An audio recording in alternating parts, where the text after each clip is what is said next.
نحمده ونصلي على رسوله الكريم أما بعد فأعوذ بالله من الشيطان الرجيم بسم الله الرحمن الرحيم لقد جاءكم رسول من أنفسكم عزيز عليه ما عنتم حريص عليكم بالمؤمنين رؤوف رحيم فإن تولوا فقل حسبي الله لا إله إلا هو عليه توكلت وهو رب العرش العظيم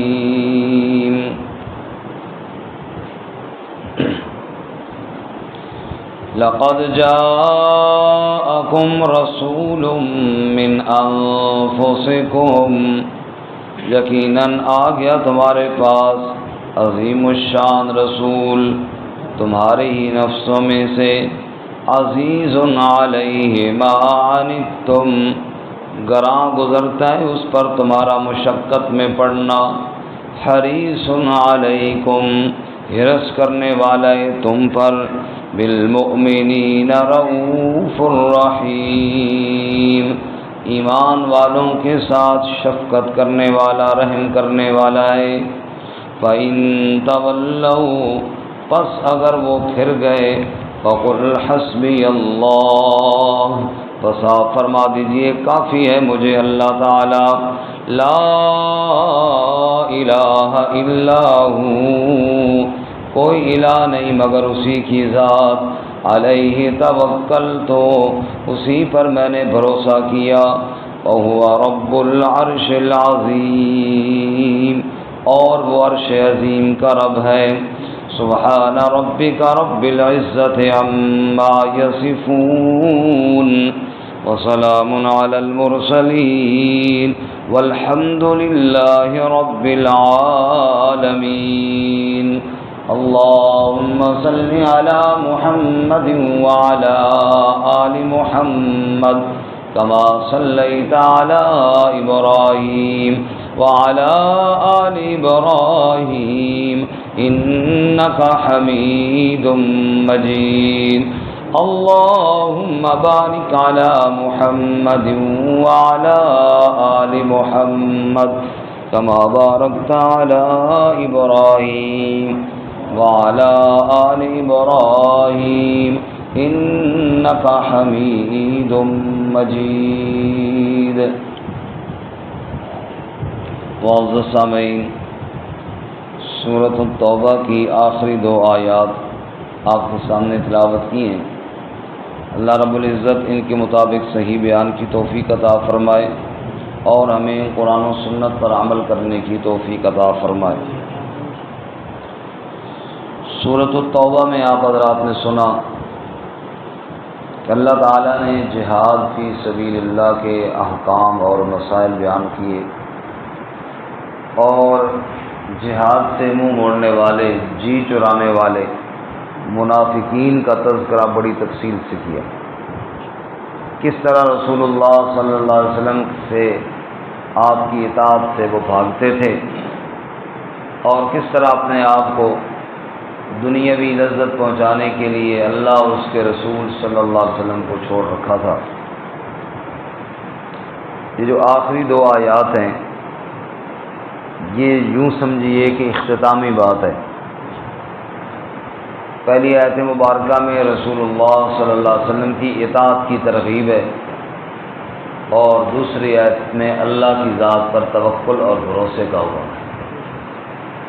فرمایا رسول اللہ صلی اللہ علیہ وسلم کی اطاعت کرو اور بھروسہ اللہ کی ذات پر رکھو تو جہاد میں یہی دو چیزیں کام آنے والی ہیں بنیادی طور پر کہ اتباع رسول ہو صلی اللہ علیہ وسلم اور توکل اور یقین کس کی ذات پر ہو اللہ چنانچہ ارشاد فرمایا عجیب لوگ ہیں جو رسول اللہ صلی اللہ علیہ وسلم کی اطاعت سے بھاگتے ہیں، حالانکہ غور نہیں کرتے کتنی عظمت والا رسول ہے صلی اللہ علیہ وسلم، اور کس طرح امت کے لیے حرص رکھنے والا رسول ہے صلی اللہ علیہ وسلم، کس طرح ایمان والوں کے ساتھ شفقت کرنے والا رسول ہے صلی اللہ علیہ وسلم۔ چنانچہ فرماتے ہیں لقد جاءکم رسول من انفسکم، لقد جاءکم یقیناً آ گیا تمہارے پاس رسول عظیم الشان رسول، عظمت والا رسول، من انفسکم تم ہی میں سے، انسانوں میں سے۔ اللہ تعالیٰ نے آمنہ کے بطن سے عبداللہ کے گھر میں اور انبیاء کرام علیہ السلام کا امام بنا کر عظیم الشان رسول مبعوث فرما دیا۔ اور اس رسول کی صفات کیا ہیں؟ عزیز علیہ ما عنتم حریص علیکم، بھاری گزرتا ہے اس پر، گراں گزرتا ہے اس پر تمہارا مشقت میں پڑنا۔ اگر امت مشقت میں پڑے یہ بات نبی کو بھاری گزرتی ہے۔ حریص علیکم، وہ نبی تمہارے اوپر بڑی حرص کرنے والا ہے، امت کے لیے آسانیاں ڈھونڈنے والا اور امت کے لیے حرص کرنے والا، سبحان اللہ۔ اور اس کی تو کئی مثالیں ہیں، آپ صلی اللہ علیہ وسلم حرص کی کئی، ایک تو ہدایت کی حرص تھی آپ صلی اللہ علیہ وسلم کی کہ لوگ ہدایت لے آئیں، ایمان کی طرف آ جائیں۔ حضور اکرم صلی اللہ علیہ وسلم اتنی حرص کرنے والے اور اتنے لوگوں کی ہدایت کی فکر فرمانے والے کہ آپ صلی اللہ علیہ وسلم لوگوں کو ایمان کی طرف بلاتے، اور لوگ آگے سے آپ کو شاعر اور مجنون کہتے، لوگ آپ کو دیوانہ کہتے اور پتھر مارتے، اور استقامت کا پہاڑ میرا نبی صلی اللہ علیہ وسلم پتھر مارنے والوں کے لیے بھی ہدایت کی دعائیں فرماتا، اور جب زخموں سے چورو چور ہو جاتے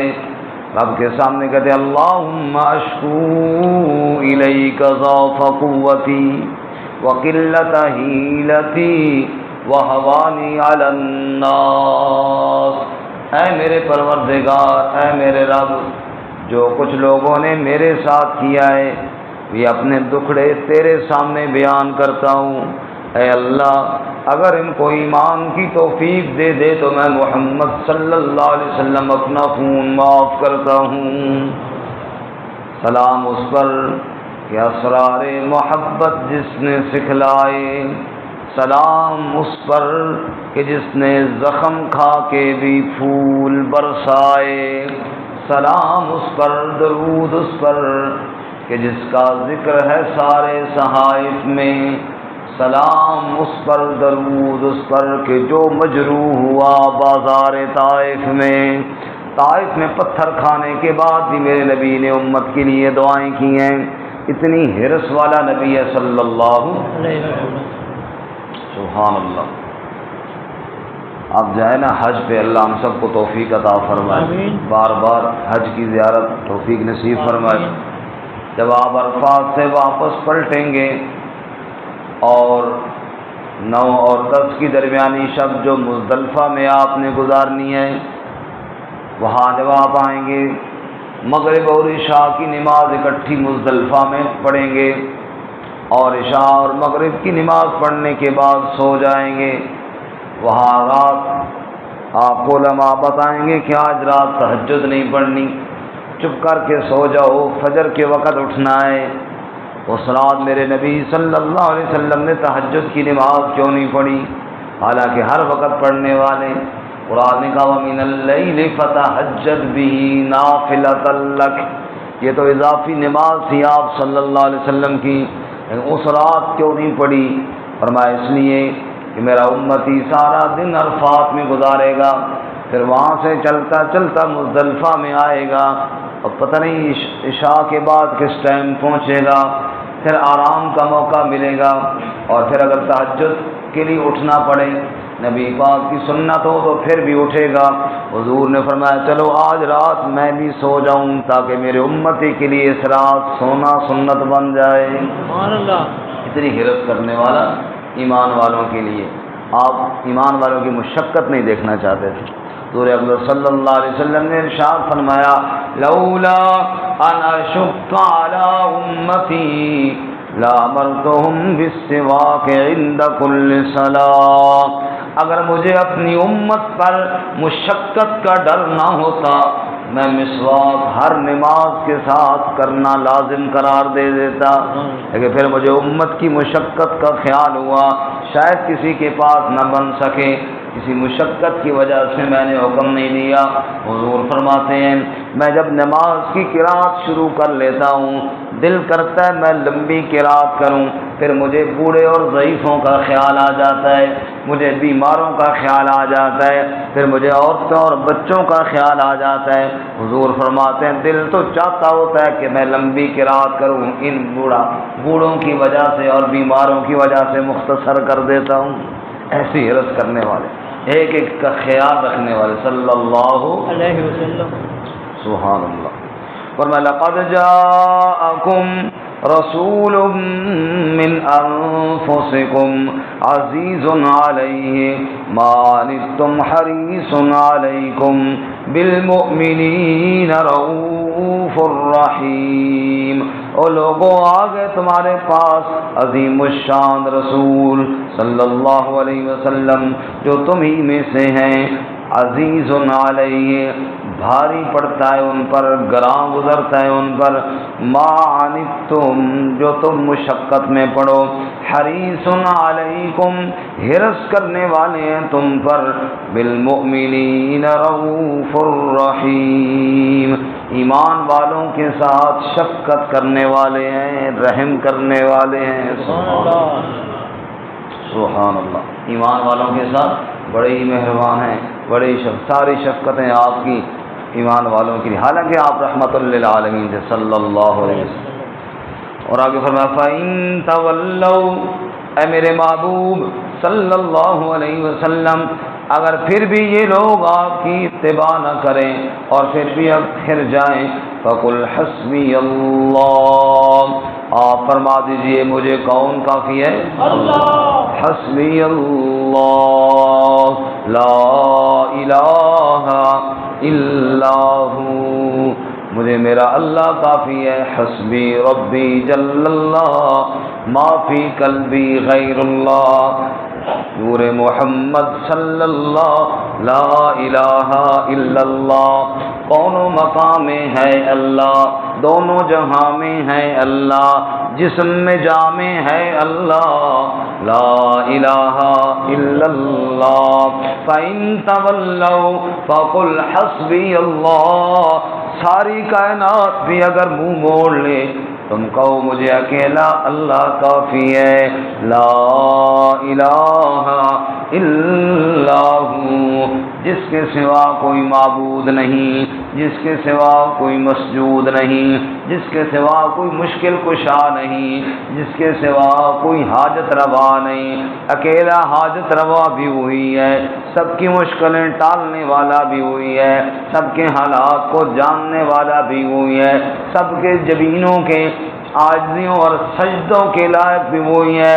اس کے علاوہ کوئی معبود نہیں، علیہ توکل تو اسی پر میں نے بھروسہ کیا، دل کا یقین رکھا تو کس کی ذات پر؟ وَهُوَ رَبُّ الْعَرْشِ الْعَظِيمِ، اور وہ عرش عظیم کا رب ہے، پوری کائنات کا اکیلا مالک، عرش کا مالک، کرسی کا مالک، پوری کائنات کا اقتدار رکھنے والا، پوری کائنات کو اکیلا چلانے والا، وَهُوَ رَبُّ الْعَرْشِ الْعَظِيمِ، اتنی بڑی ذات ہے، اتنی بڑی ہستی ہے، اگر وہ میرے ساتھ ہے مجھے کسی کی کوئی پرواہ نہیں ہے۔ سبحان اللہ۔ تو خلاصہ کیا نکلا سورۃ التوبہ کا؟ اتباع رسول صلی اللہ علیہ وسلم اور یقین اللہ کی ذات پر، بس لا الہ الا اللہ محمد الرسول اللہ، لا الہ الا اللہ فکر زندگی، محمد الرسول اللہ طرز زندگی، فکر ہو، یقین ہو اللہ تعالیٰ کی ذات پر ہو اور طرز اور طریقہ ہو تو محمد مصطفیٰ صلی اللہ علیہ وسلم والا ہو، اگر نبی پاک کی اتباع ہو اور رب کی ذات پر یقین ہو، سارے جہان کے کافر تمہارا کچھ نہیں بگاڑ سکتے۔ اللہ تعالیٰ ہمیں عمل نصیب فرمائے۔ ترجمہ دوبارہ سنیں۔ لقد جاءکم رسول من انفسکم، یقیناً آ گئے تمہارے پاس عظیم الشان رسول تمہارے ہی نفسوں میں سے، عزیز علیہ ما عنتم، بھاری پڑتا ہے، گراں گزرتا ہے ان پر تمہارا مشقت میں پڑنا، حریص علیکم، حرص کرنے والے ہیں تم پر، بالمؤمنین رؤوف الرحیم، ایمان والوں کے ساتھ شفقت کرنے والے، رحم کرنے والے۔ فَإِن تَوَلَّوْا، پس اگر وہ پھر گئے، فَقُلْ حَسْبِيَ اللَّهُ، پس آپ کہہ دیجئے مجھے اللہ کافی ہے، لا